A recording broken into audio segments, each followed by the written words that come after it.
이 부분은 주택임대차보호법 제6조 2에 나와 있어요. 임차인은 언제든지 임대인에게 계약 해지를 통지할 수 있고 임대인이 그 통지를 받은 날로부터 3개월이 지나면 효력이 발생한다, 이렇게 나와 있거든요. 그러니까 내가 중간에 이사를 간다 하더라도 언제든지 해지하겠다 라고 얘기하면 되고, 그걸에서 3개월이 지나면은 계약이 해지되는 거예요. 그러니까 내가 굳이 다음 세입자를 구하지 않더라도 자동으로 3개월이 지나면 해지가 됩니다.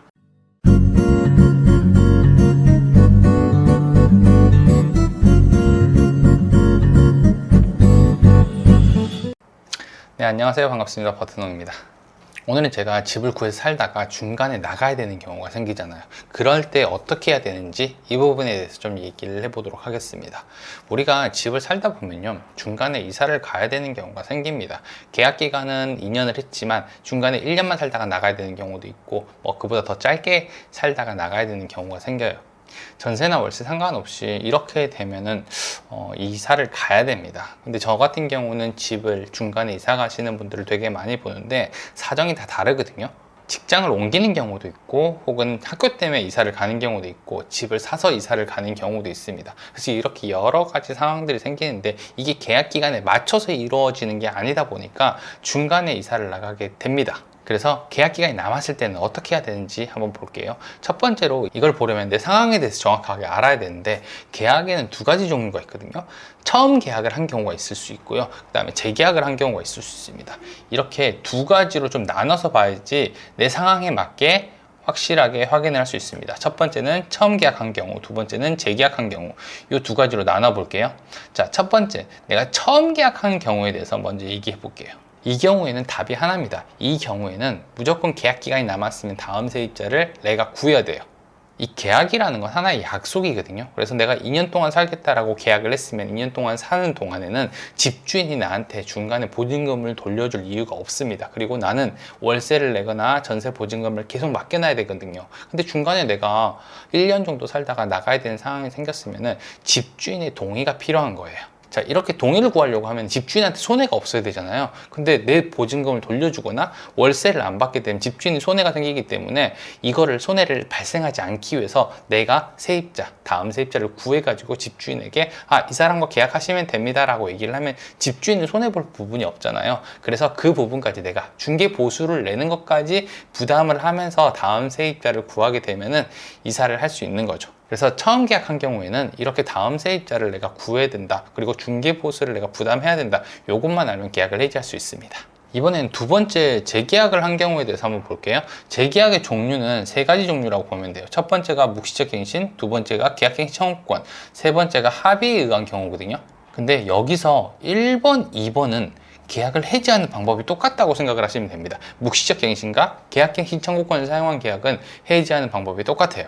그래서 묵시적 갱신부터 한번 보면 이런 거거든요.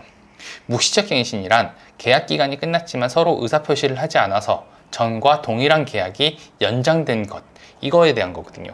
그러니까 우리가 계약 기간이 끝날 때쯤에 연장하겠습니다, 아니면은 해지하겠습니다, 이런 얘기를 안 하고 그냥 스물스물 넘어가는 경우가 있잖아요. 그럼 이렇게 되면 전이랑 똑같은 계약이 연장됐다고 보는 거거든요. 그런 경우를 묵시적 갱신이라 하고, 자, 두 번째 계약갱신 청구권 같은 경우는 재계약을 할 때 내가 계약갱신 청구권을 사용하겠습니다 라고 얘기를 한 계약을 얘기하는 거예요. 요 두 계약, 묵시적 갱신과 계약갱신 청구권을 사용한 경우에는요, 해지하는 방법이 똑같은데, 이 부분은 주택임대차보호법 제6조 2에 나와 있어요.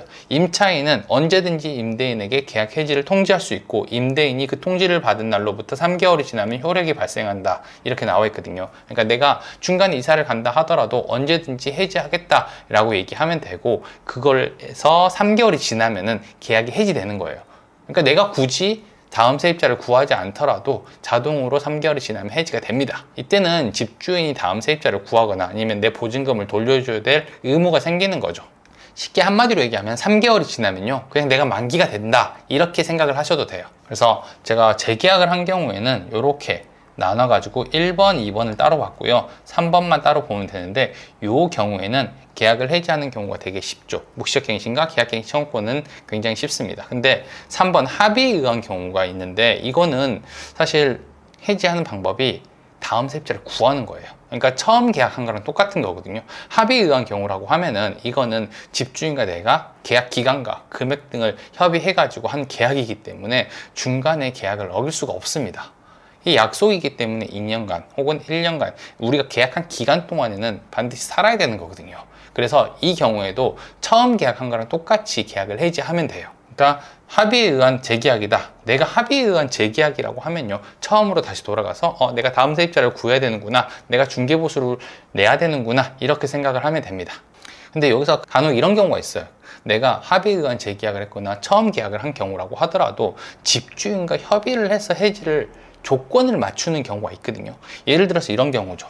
내가 2년을 계약을 했는데 내가 중간에 피치 못할 사정으로 나가야 된단 말이에요. 내가 유학을 가야 되거나 내가 집을 빼고 당장 지방으로 가야 되거나 이런 일이 생겨요. 그러면은 집주인한테 얘기를 하는 거죠. 제가 3달치 월세랑 중개보수를 부담하겠습니다. 그러니까 미리 해지를 해주시면은 요걸 받고 다음 세입자를 구하시면 됩니다. 이렇게 협의를 해도 돼요. 계약이라는 거는 우리 둘의 약속이기 때문에 상대방만 동의를 한다라고 하면은 이렇게 해지 조건을 만들어 가지고 계약을 해지해도 됩니다.